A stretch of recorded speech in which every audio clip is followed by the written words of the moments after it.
अब हम देखते हैं कि हमने प्रीवियस वीडियो में देखा था कि कंडेल सत्याग्रह के बारे में।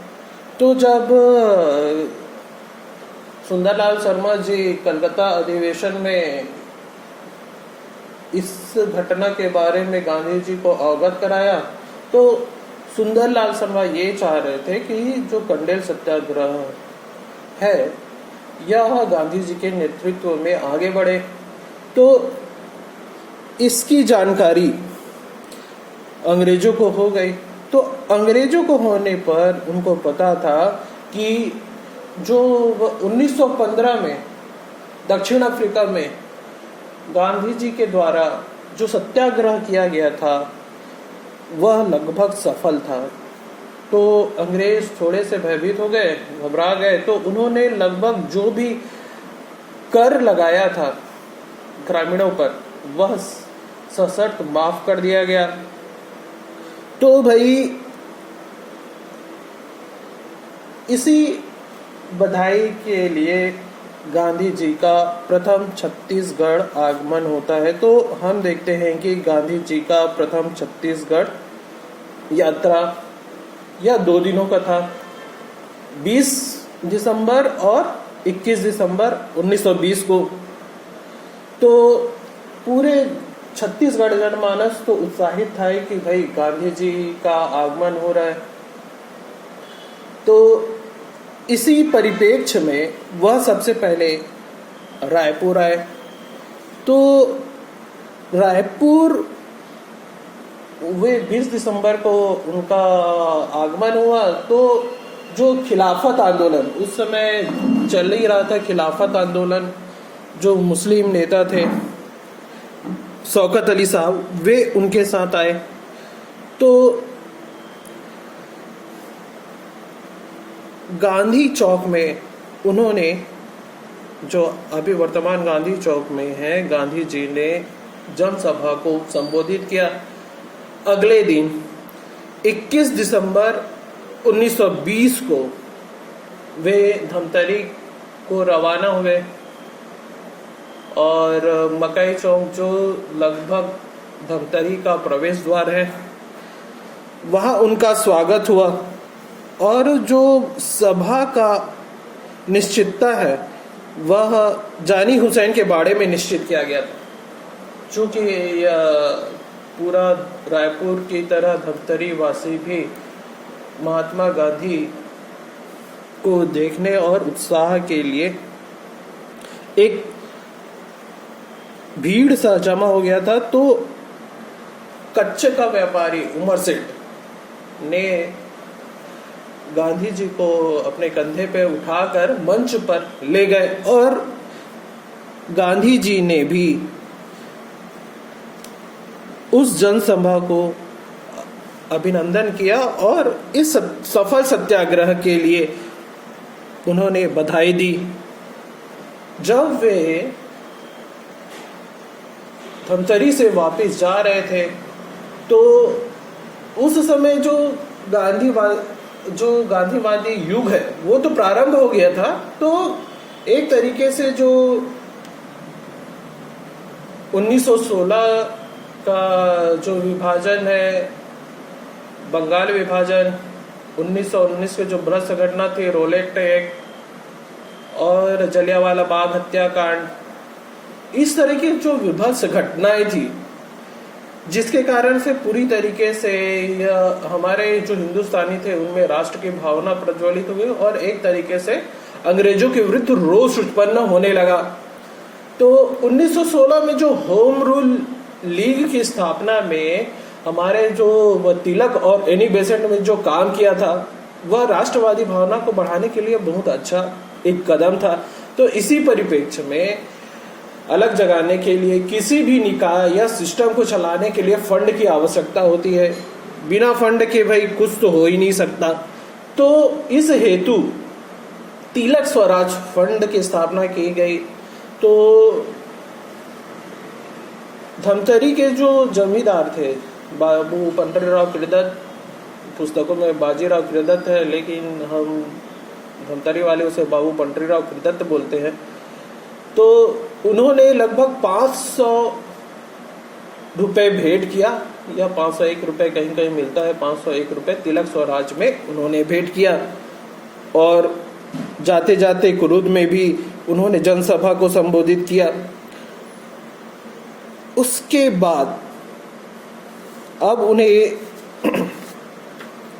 रायपुर, जब वो धमतरी से निकले तो रायपुर में भी उन्होंने जनसभा को संबोधित किया। तो वे रायपुर में ब्राह्मणपारा में आनंद समाज वाचनालय में महिलाओं की जो जनसभा थी उसका उन्होंने संबोधन किया। तो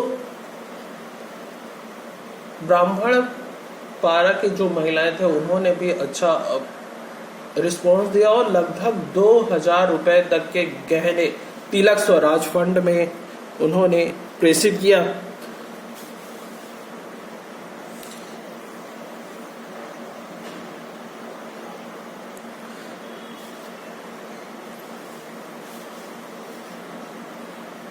तो भाई हम इस तरीके से कह सकते हैं कि अगर हिंदुस्तानियों को अगर कहीं भी किसी भी तरीके से अगर भावनात्मक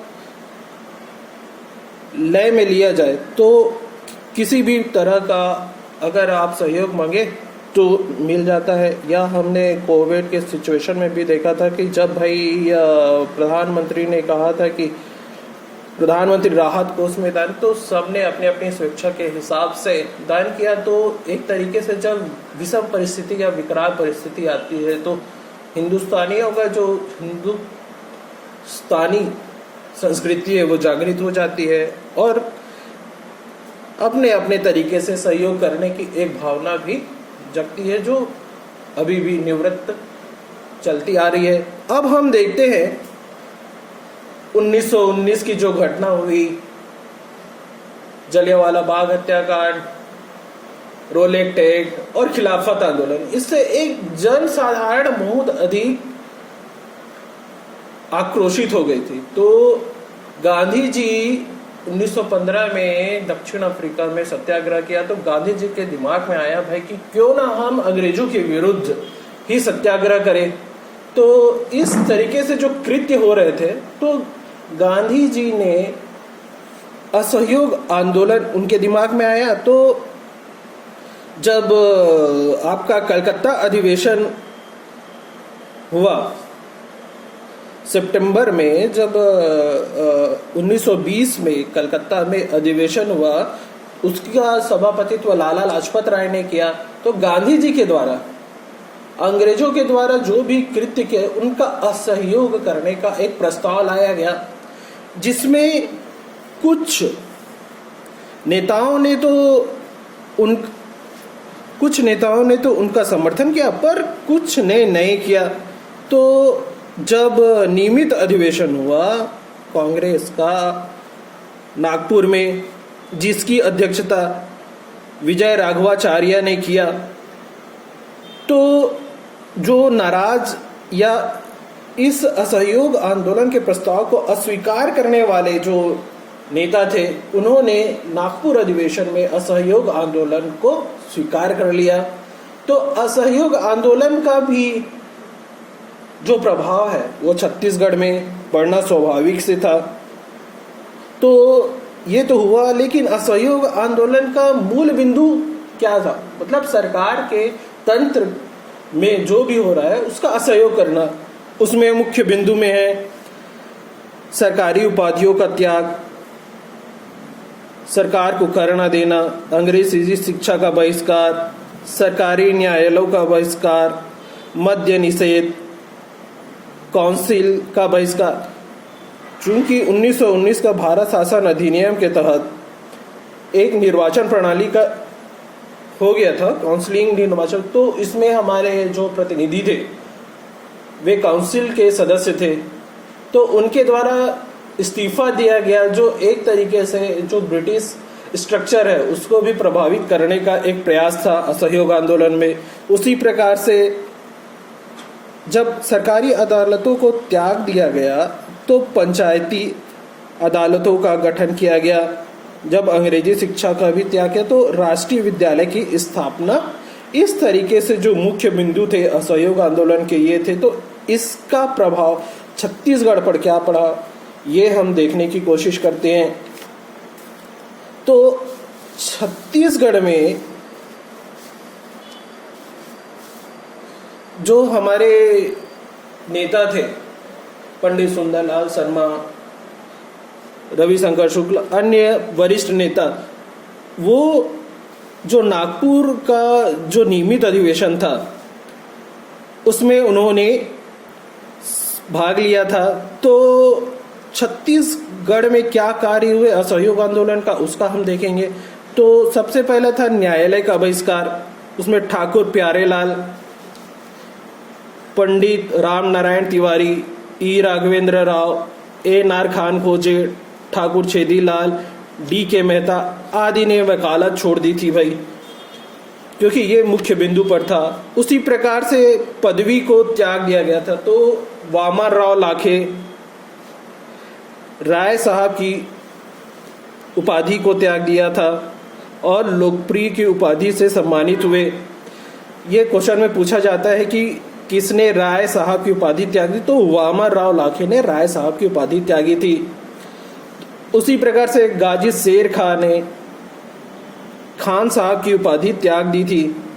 और काउंसिल चुनाव का बहिष्कार, तो इसमें यादराव देशमुख जो रायपुर जिला परिषद के सदस्य थे, उन्हें सबसे पहले काउंसिल का बहिष्कार किया।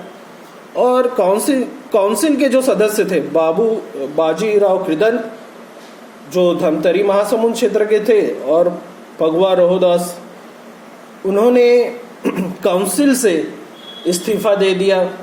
यह लगभग 2 बार हुआ।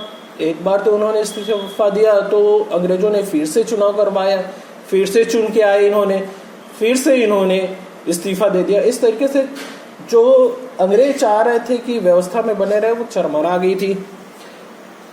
उसी परिप्रेक्ष्य में असहयोग आंदोलन तो चलता रहा।